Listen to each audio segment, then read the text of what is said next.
매번 리뷰마다 연출에 대한 칭찬을 하는 것 같은 느낌인데요. 이번 주에도 흥미로운 디테일을 숨겨놓은 것 같은 부분이 있어 이야기를 준비해봤습니다. 오늘의 복선은 천서진의 마지막이 처참할 것이라는 상징을 숨겨놓은 부분인데요. 이 복선을 숨겨놓은 부분에서 사건의 흐름이 어떻게 흘러가는지를 살펴보며 이게 어떤 의미였고 이후에 이어질 스토리와 어떤 연관성이 있는지에 대해 이야기해보도록 하겠습니다. 이번 시즌2를 시작하며 우리를 가장 궁금하게 했던 계단녀의 정체는 바로 베로나였습니다. 청하의 술지에서 하은별과 하윤철의 음모에도 멋지게 무대를 소화해낸 베로나였죠. 대상은 거의 베로나로 확정인 분위기였습니다. 하은별도 상황이 그렇게 돌아간다는 것을 충분히 알고 있었습니다. 그렇지 않아도 베로나에 대한 시기심이 점차 정상적인 범주에서 벗어나가는 상황인데 그 와중에 과다 복용하지 말라는 약까지 먹은 상태였죠. 하은별의 눈에 베로나가 자기를 조롱하는 환영까지 보이기 시작했습니다. 결국 하은별은 제정신이 아닌 상태에서 베로나를 공격하고 말았고 그 길로 트로피를 숨겨둔 채 집으로 도망쳐버렸습니다. 그리고 집으로 와서 자기가 한 짓에 대한 증거가 될 피 묻은 드레스를 거칠게 벗어버렸는데요. 경비 아저씨에 의해 베로나가 발견되고 이 사건에 대한 수사가 시작되는 시점에서 하윤철과 천서진은 베로나를 다치게 했던 사람이 은별이라는 것을 모르고 있었죠. 강마리가 은별이의 목걸이를 주었을 때가 돼서야 천서진은 은별이가 심상치 않다는 것을 알게 되었습니다. 거기에 진분홍으로부터 청하예술제에서 돌아온 날 은별이가 이상했다는 보고까지 받자 베로나를 해친 게 은별이였다는 짐작을 하게 된 것 같아요. 그래서 은별이를 계속 감시했던 모양입니다. 은별이는 피 묻은 드레스를 방에 보관하고 있다가 몰래 내다버리기 위해 집을 나섰었죠. 집에서 몰래 빠져나가는 은별이를 천서진이 보고 있는 장면이 나왔습니다. 결국 드레스를 버리려는 순간을 잡아낸 천서진. 천서진은 은별이를 다그쳐 베로나 사건의 범인이 은별이라는 것을 확인하게 되었죠. 그리고 여기서 천서진의 선택은 은별이를 지키겠다는 거였습니다. 물론 이 선택이 은별이를 더욱 안 좋은 길로 빠져들게 하는 것이겠지만 당장 지금의 잘못을 인정하고 반성하는 길보다 은별이를 위한다는 일그러진 모성애로 베로나 사건의 증거가 될 만한 것들을 모두 없애버리기로 했습니다. 문제는 학교 사물함에 두었다던 트로피였죠. 범행도구가 되어버린 청하예술제 트로피가 은별이 사물함에서 발견된다면 이 일을 덮으려는 모든 노력이 수포로 돌아가는 상황이었습니다. 하지만 하윤철의 도움으로 트로피는 주석경의 사물함에 옮겨졌고 경비원 아저씨를 매수하여 거짓 자백으로 가짜 범인까지 만들었죠. 거기다 베로나의 산소호흡기까지 빼서 이제 은별이가 저질렀던 짓을 모두 덮었다고 생각하고 있을 것 같은데요. 하지만 주단태와 로곤리는 베로나를 계단에서 해친 사람이 은별이라는 것을 모두 알고 있었죠. 아슬아슬하게 자기 자리를 지탱해오는 천서진의 마지막은 굳이 이 복선이 아니더라도 처참할 것이 분명하긴 합니다. 하지만 이 일련의 과정 속에서 이 사건의 흐름과 비슷한 의미를 가진 복선을 심어놓은 부분을 보면 천서진이 마지막에 지옥에 떨어지게 될 것이라는 것을 암시해놓은 부분이 있다는 생각이 들었는데요.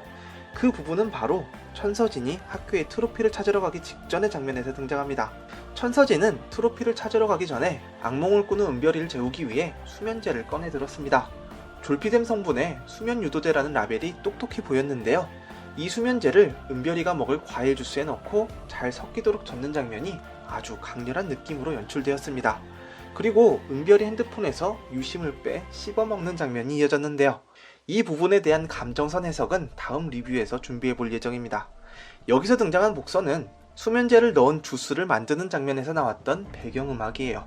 사실 주스를 만드는 장면이 그렇게 강렬한 느낌으로 연출된 데는 그 뒤에 깔렸던 배경음악의 힘도 컸죠. 스토리의 흐름상 크게 중요하지 않은 수면제 주스가 강조된 것에는 이런 복선을 보여주고 싶었던 게 아닐까 싶은 생각도 들었는데요. 이 장면에서 깔렸던 배경음악은 모차르트의 오페라 돈 조반니였습니다. 주인공인 돈 조반니는 엄청난 설정을 가지고 있습니다. 이탈리아, 독일, 프랑스, 터키, 스페인을 돌며 무려 2,000명의 여자를 유혹한 희대의 바람둥이라는 설정이죠. 이 오페라의 일막에서 돈 조반니는 기사장 코멘다토레의 딸인 돈나 안나에게 반해 그녀의 약혼자로 위장하고 밤중에 그녀의 방에 몰래 침입하게 됩니다. 하지만 약혼자가 아니라는 것을 눈치챈 돈나 안나는 격렬하게 저항하게 되고 돈 조반니는 목적을 이루지 못하고 도망치게 되죠. 그런데 도망치는 길에 돈나 안나의 아버지 코멘다토레를 맞닥뜨렸고 결투 끝에 그를 죽여버리고 말았습니다. 돈 조반니는 이런 일이 비일비재한 그런 말도 안 되는 성격의 바람둥이였는데요. 또 다른 죽을 고비를 넘긴 돈 조반니는 자기가 죽였던 코멘다토레의 무덤 앞에서 다른 여자 이야기를 꺼내며 큰 소리로 웃고 있었습니다. 그때 무덤 앞에 서 있던 코멘다토레의 석상에서 목소리가 들렸죠. 아침 해가 뜨기 전 너의 웃음소리는 잠잠해질 것이다. 하지만 돈 조반니는 태연하게 석상을 저녁 식사에 초대합니다.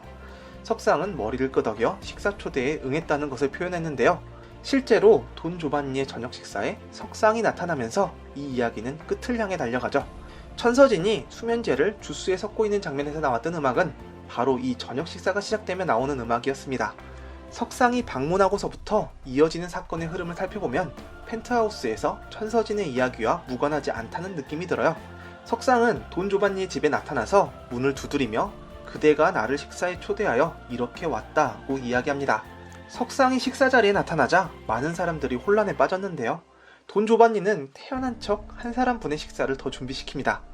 하지만 석상은 식사를 하러 온 것이 아니라며 돈 조반니에게 자기가 그동안 지었던 죄에 대해 참회하기를 권합니다.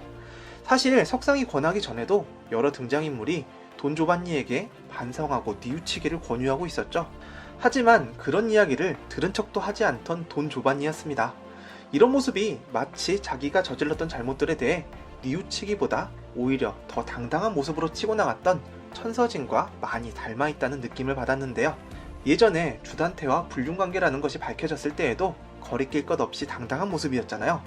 이번에도 은별이가 저지른 일이라는 것을 분명하게 알았는데도 잘못을 시인하고 반성하게 하기보다는 모든 증거를 없애고 더 당당한 모습으로 사람들 앞에 내보낼 생각을 하는 천서진이었습니다. 정말 마지막까지 천서진이 반성하는 모습은 없을 것 같은 느낌이었죠. 돈 조반니도 석상의 권유를 끝까지 거절하며 자기 잘못을 반성하지 않겠다며 패기를 보여줬는데요. 이에 석상은 나도 초대를 받았으니 자기도 돈 조반니를 초대하겠다며 악수를 청하는데 패기 넘치는 돈 조반니는 당연히 그 악수를 받아들였겠죠. 하지만 석상의 초대는 바로 지옥으로의 초대였습니다. 석상은 지옥에서 온 거니까 어떻게 보면 당연한 이야기였을까요? 끝까지 자기 잘못을 뉘우치지 않았던 조반니는 결국 그 자리에서 지옥으로 떨어져 죗값을 치르게 된다는 결말이었습니다.